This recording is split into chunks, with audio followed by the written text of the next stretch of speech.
Greetings,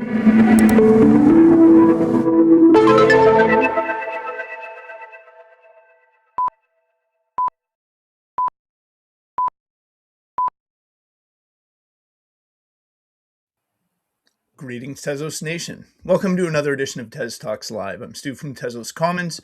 Joining me today is Ibon Escalada, developer at Tesserart and Tezos Art Collector. Ibon is joining us today to talk about his ongoing journey into the Tezos Art ecosystem and how Tesserart is building a network of art experiences and technical solutions for the Tezos Art community in 2026. Hi, Ibon. Where are you right now and how's the weather? Hello, I'm in Valencia right now. It's 7, so it's a night, and as usual in Valencia, it's very sunny. Very Sounds sunny. amazing. I mean, it's kind of cold. Still not as cold as probably you guys, but yeah, What's we're like cold? just How cold are we right, talking? right. For us, cold is like what 8 degrees right now, 6 degrees. So nothing compared. Awesome. As we always do here on TED Talks Live, can you get the ball rolling by telling us a bit about your background and how you got started on your journey into the exciting world of blockchain technology? Yeah, definitely. Damn, where do I start? Okay, so it was 2021. It was on June, I think, or May. And there a friend talked to me about Iketnunk, which I found crazy. And that's where I collected my first NFT. And the whole space and the whole ecosystem was super new to me. And it really was for everyone. And I remember I collected the one piece from Ruben Fro. I don't know if you know that artist, but it's well known within the community, especially back in the day. And I was instantly drawn into the ecosystem, seeing artists make a living from the art they made, people collecting all the time, everywhere, from anywhere. And it was then that I started an informative and divulgative account called NFTista, and in there I yeah, it was account about informative stuff, educating people about this new ecosystem, what the technology was about, and everything within it. And forward to 2022, I went into that and continue educating, and then some people from the community, Sultan. I don't know if you know him. He's very well known and very loved. And more people were involved into making an event, which was NFT Show Europe. So I got involved into that event. I was working for them, and fast forward, we did that. We enjoyed it very much. That was two editions that was done for the event, and in there I found the well, I started getting into development type of the ecosystem. I was getting more and more drawn in. So I started coding and developing those skills. And I in there I saw a gap or an idea in my head that it was about the events and the artists getting more control of their over what they do, and yeah, kind of putting the keys back to the artists and what do they want to do. And so that's where Tesserart started with the guys at Ratata also. And fast forward, we did the live minting tool, which was especially for events, so people could interact with the piece at the event and collect that piece. But we also wired it to Farcaster, which was at the time. So we did that with the live minting, the free live minting. And fast forward now, well, we keep at it. Not the live minting tool, but now the storefront tool, which is like this tool where the artist is kind of the platform Mhm. and wires back all the marketplaces into their own website. So that's in a very broad way of thinking, kind of my journey. Okay. And yeah, I don't know So if I said your too much. your your first experience with blockchain was Tezos based. Is that correct? Oh yeah, it was Tezos based, and it has always been Tezos based, which is kind of crazy to think about. I guess I'm a Tezos maxi. So, as a Tezos Maxi, what was it about the Tezos ecosystem in particular that appealed to you and made you decide to get involved? Oh man, that that has always been the community. The community has always been the essence of the Tezos ecosystem, and how transparent and how punk they are, and how disruptive. And because you see many of the blockchain ecosystems, and I mean they're all kind of the same and very much into finances, which I understand. But once you get into Tezos, and even more so in the niche of art, you really see something different there. And that was what I gravitated towards. Okay. And you've gone on to become an avid Tezos art collector as well Yeah. as a builder.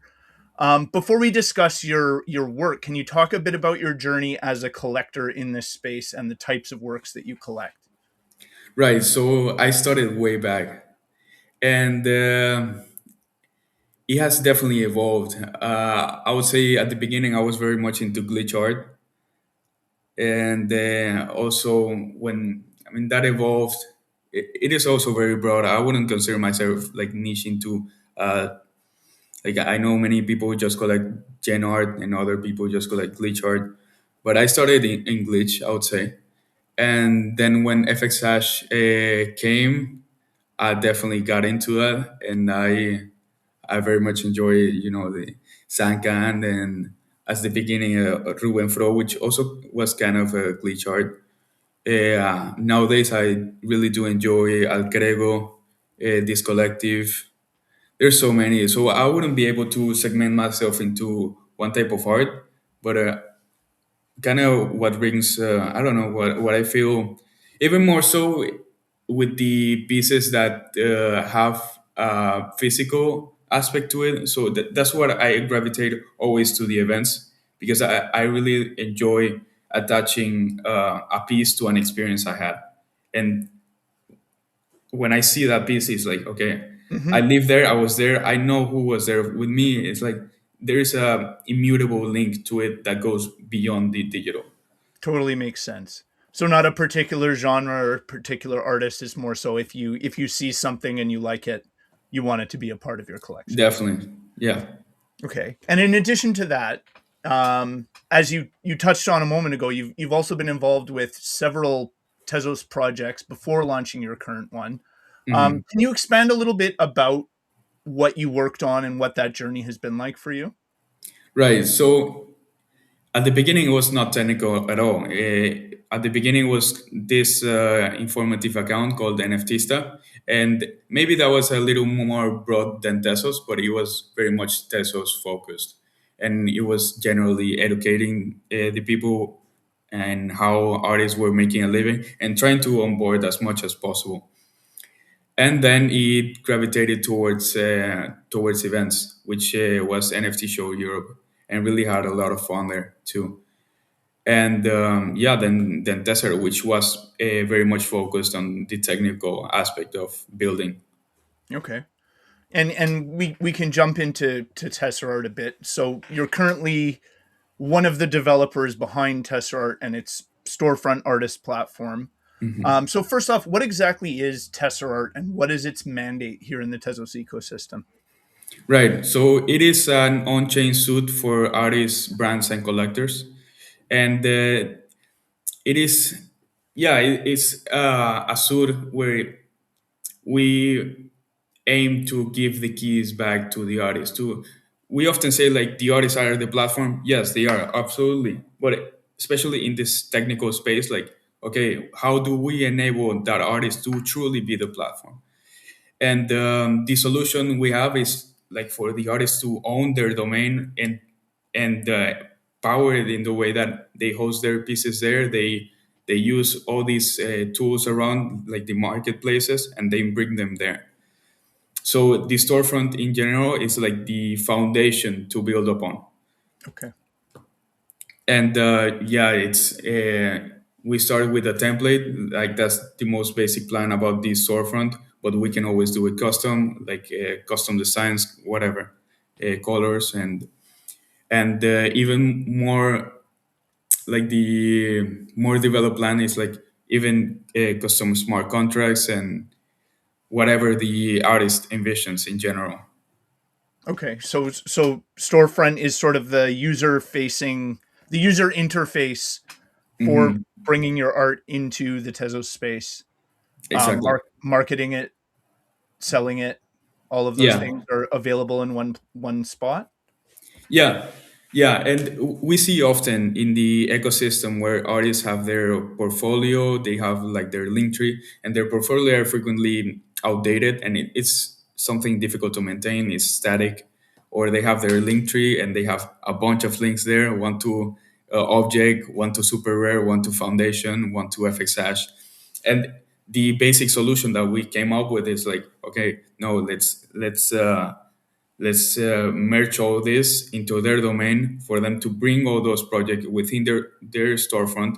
They can interact with their pieces and also have about pages, links, and that's the most basic solution that we manage. And then, of course, for them to build upon that. Okay. So I mean, I understand kind of the gap in the Tezos art marketplace that you were trying to fill. But can you expand a little bit more on the problem that you set out to solve with this product and how you identified it? Yeah, so the problem, it has been evolving. So I didn't have everything clear from the moment we started it, and Mhm. I think it still is. It's a process that we identify these things and adjust accordingly as we can.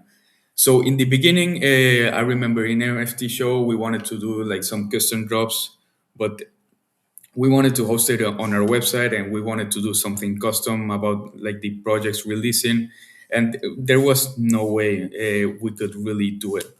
We we could do it with the object, but it wasn't really custom if we did.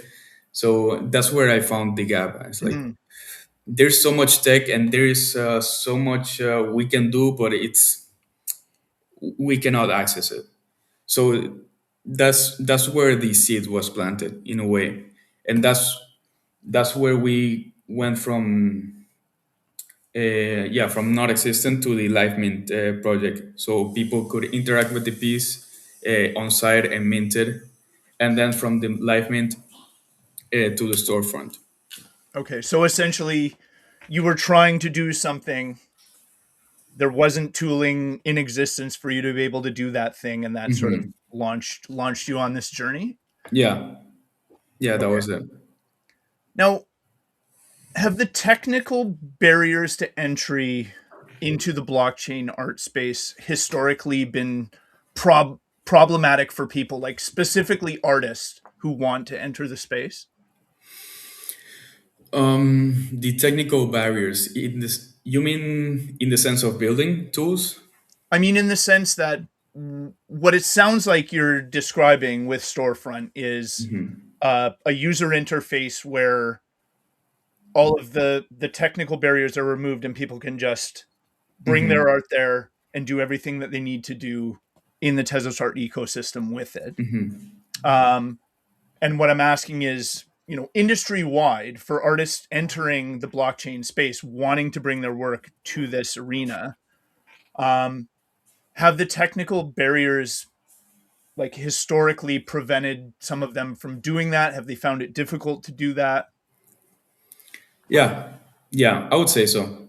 I think there is still a gap that we need to fill in the way that it's very easy for us that we are invested into this space and know it, and we are kind of nerd in that way that we are curious and want to get to know the tech. And but I would say for the traditional artist or traditional collector, I think we still need some work there. It's this constant dialogue that is happening online. Like, how do we onboard more users? How do we bring the traditional collectors into the ecosystem? And I think we still need maturing in that aspect. Yes. Okay. And do you draw that conclusion from the things that you've been doing specifically, or is this feedback that you're receiving from the art community? No, that's definitely what I found. I would say both for sure, for sure. And that's also one aspect of the storefront. It's like if one artist is invested into this ecosystem and wants to show their pieces to not from people that is outside of the ecosystem. I mean, maybe if you get them to a marketplace, they're gonna be overwhelmed. Maybe if you see their link tree, they're gonna be overwhelmed. Mm. Like, where can they go and interact with those pieces? Uh, I think I think that's a step in the right direction. Of course, I'm biased, but I think that's one of our objectives for sure, and that's where we plan to progress. Okay. So the storefront as it exists today is where you're at right now, but there's still an intention to continue solving these problems and adding more features as you go. Definitely, definitely. And one thing I think is cool about the storefront is that as more artists use Tesserart to build their own portfolio, their own storefront, it's really up to them to share feedback with us and say to us like, hey, I think it would be cool if we could make a tool to notify users when we release a drop. Like, that's basically the foundation in where they can build upon. Hmm. And it is also effective in the way that when we make the tool, it's also available for everyone. Of course, it depends on the tool itself, but it's like a shared infrastructure that Hmm. lowers the technical barrier for artists. Hmm. And it sounds like provides sort of a one-stop shop Exactly. for people to do all the things that they need to do. Yeah. Now, in looking at your website and checking this thing out, like one thing that stuck out to me in the brand messaging is where community members take control. Can you talk a bit about why it's important for community members to take control in this space and what that looks like in practice with Storefront? Yeah, absolutely. I think the industry and the ecosystem in general has been fitted into a box where, I mean, we don't need to go that far into just the UI.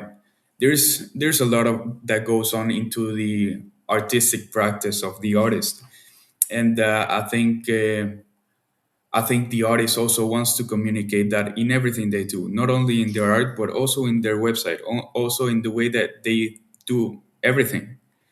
And the ecosystem has been fitted into this box from all kind of realms, and so that's what we want to build upon. That's like, we don't want to fit everyone into this box. We want the artist to, hey, I want this my way, I Hmm. want this to fit into my identity.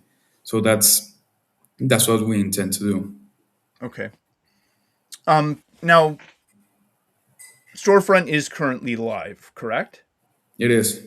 Now, for the people who've experimented with it so far, aside from pointing out like, "Hey, it would be cool to do this," and that kind of feedback, Mhm. what has the feedback been like in terms of how they describe their experience with it? Yeah. So the storefront came out probably like December, I would say formally, uh, and we are just getting started with the like officially, I would say, Mm, this January. But we have gathered great feedback. We went on like an invite only period. We were chatting with Retromani. Maybe you know him. I do. He's great, and he's super happy. He really is. Also, Kyle Flemmer, and the feedback has been very positive. Also with this collective, which we did something custom with them. So it's not the template. It is also storefront, but it's they have like a unique design to their store, and we also did like a custom smart contract for them to do their print shop.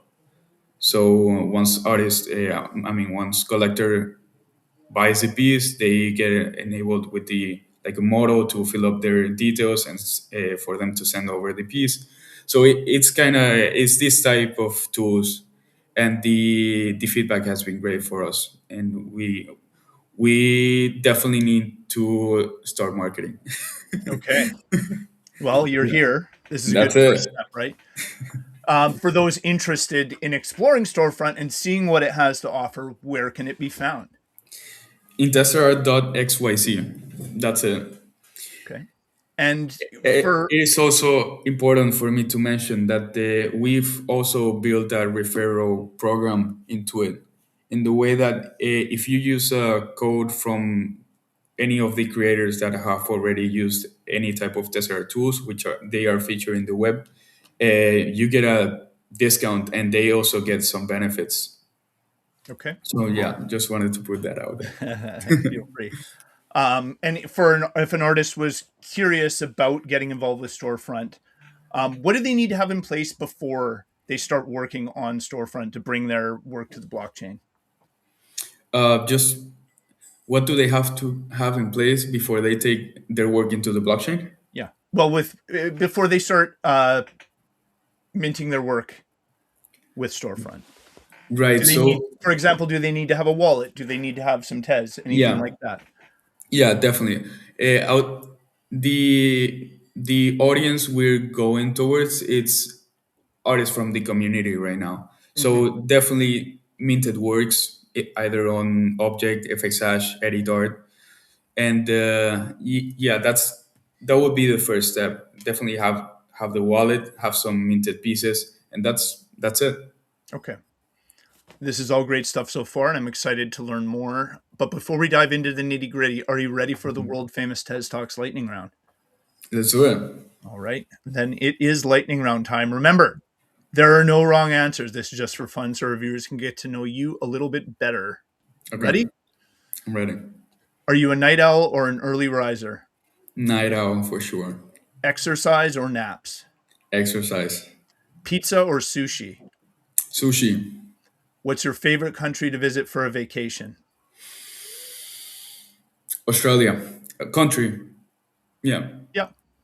Yeah. Sydney. Probably. If you were elected king of the world, what's the first thing you would do? Elected king of the world. Oh man, this is hard. I don't know. What would I do? If I, without any repercussions, None. You're the free king. transport.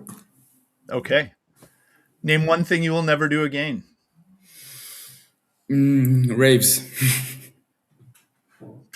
What was that? Raves. Okay. Raves like techno, hard techno. Yeah, I Oh, don't think I'm going raves. back. Okay. Yeah, I don't think I'm going back. What's the secret to happiness? Peace. Beautiful. Do you have any pets? I do. A dog. What's his name? Jack. Very nice. Finally, what is your favorite thing to do on a rainy day? Code. Okay. Classic Tez Talks answer there. Those are excellent answers. This concludes the Tez Talks lightning round. Let's get back into it. Now that we've talked about your journey into Tezos and what you and the Tesserart team have been working on, I'd like to zoom out a little bit and talk about the state of blockchain art and the Tezos art ecosystem a little bit more broadly. First off, what is the current state of blockchain art as 2026 dawns? That's a great question. I would say we have matured in many ways. I think we are still behind in many others. So that answer says absolutely nothing. But still, I think we saw. I mean, we already saw the hype. We already saw the winter, and we are in this stage where we really don't know what's going on. Like, where are we going? And I think I don't know if I would be able. I think it is especially interesting mainly on the tool side of things and mainly on AI.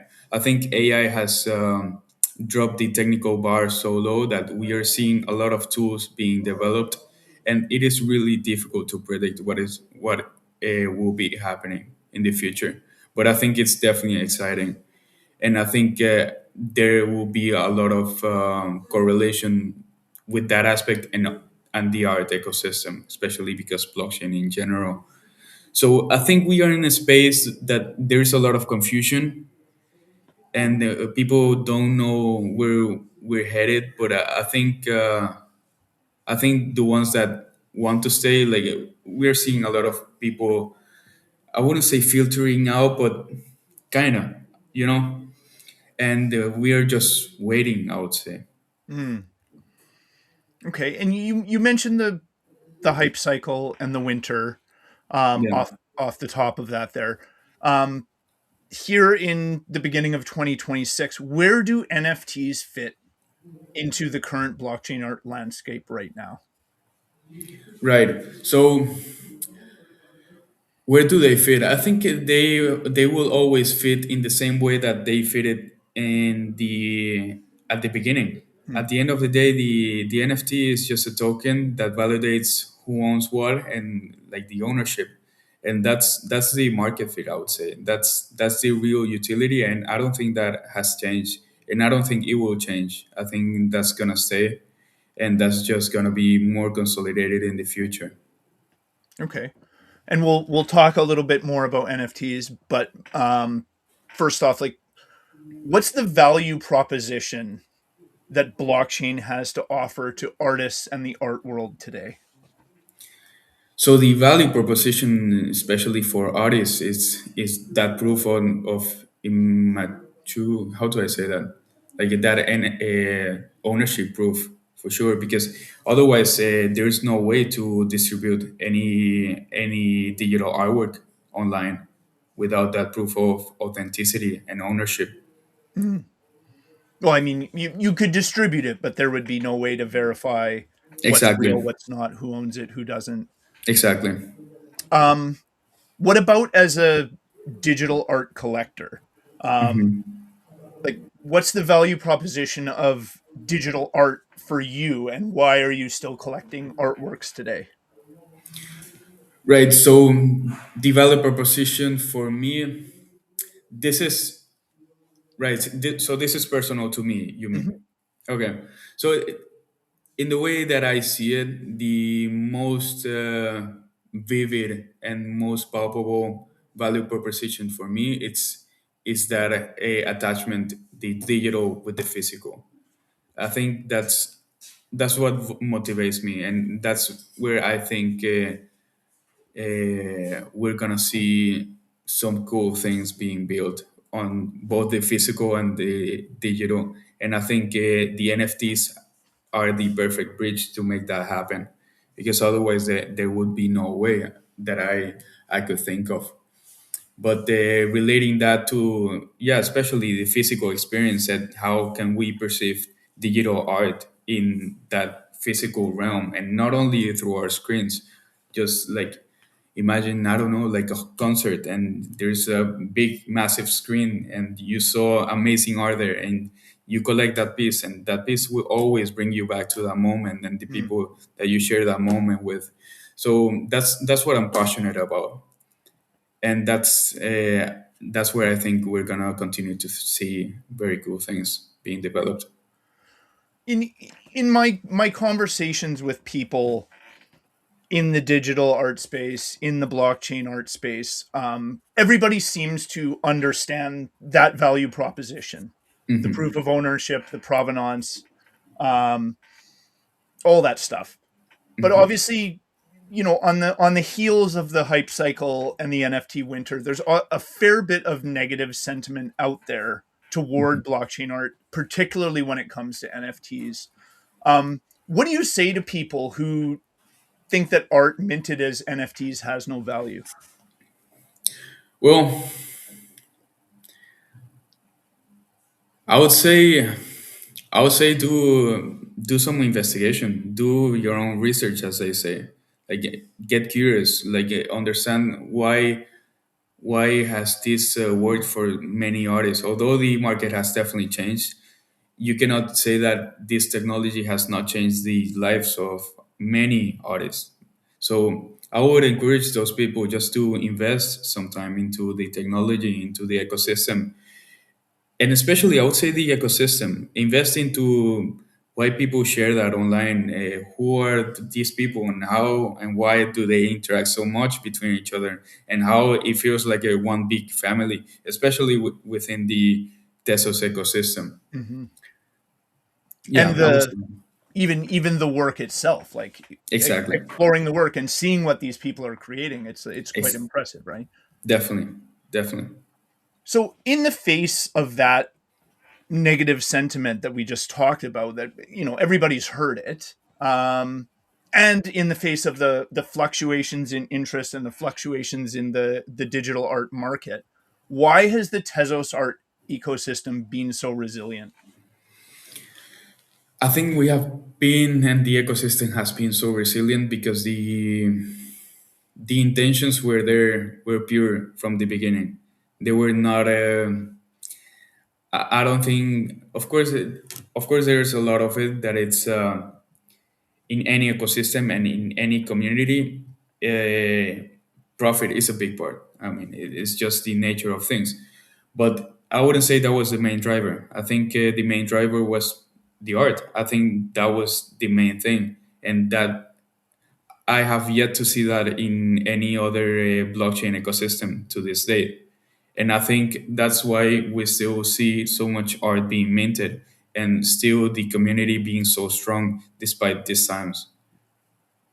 Okay, and being at the place where we are in this journey right now that we've just sort of talked about, what is the larger vision for blockchain art moving forward as you see it? Like, where is all of this headed? Oh man, we humans, we're very good at looking backwards, but we're very bad at looking ahead, like and trying to predict the future. So It's murky. yeah, I don't know. I try to do that as less as possible. So it's really difficult to imagine the future. But I think transactions will govern in that way, and I think they will know no boundaries and they will know no frictions. And I think that's why blockchain and ownership is are so important and will be so important in the future because as I said, there would be no friction in between those transactions, and they would just happen seamlessly. And having a public ledger do that with proof of authenticity and immutable, I think that's yeah, that's the proposition right there. And in general, I would say in little words is no friction. No friction. Yeah. And in terms of the connection between the traditional art world and this emerging medium, this emerging community, this emerging like art scene, what do you think that it will take to bring those two worlds together and have the traditional art world embrace this type of art? I don't know if they will. I'm hoping, but maybe they will always be apart because I'm also seeing the galleries, like the traditional galleries, and although many like understand the tech, but they don't want to come over. So it's interesting to see, and that makes me wonder if they will ever take the leap. But in a tech style of point of view, I would say, especially in the Tezos ecosystem, it would be encouraging to see more tools to make that transaction even smoother for artists, especially like in physical events and yeah, as I said, in galleries and in festivals. It would be great, like to pay with Stripe in the moment and just somehow get get it all sorted out in the back end. Mm, I think that would be a major step forward. okay. And as a person who is now embedded in this world, building in this world, and heavily involved in this world and with the people within it, what's the most common question you get asked about what you're doing by people who aren't involved? I mean, like that, where when you're explaining what you do and what's going on to people, what's the most common question that people ask you, and how do you answer it? I would say the most common question is like the basic how do NFTs work, and that's where my speech about them being like on this public ledger and they being certified with this provenance and how this relates to, I don't know, I give the example of the a fake Mona Lisa and how do you know it's fake and which is the authentic, but taken to a digital side of things. So yeah, very basic. I hope I could say something more interesting, but that's certainly what I've gotten the most, and kind of explaining the basics of the NFT infrastructure. Okay.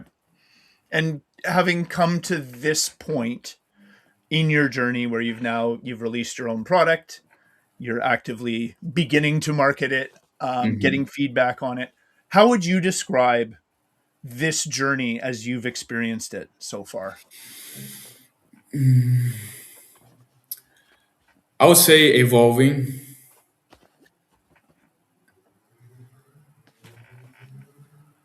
Yeah, I would say evolving most certainly because especially in blockchain and this industry, it's everything moves so fast that it is really difficult to plan everything. And now also with AI, everything is moving so quickly, Mhm, and tools come, also people, marketplaces.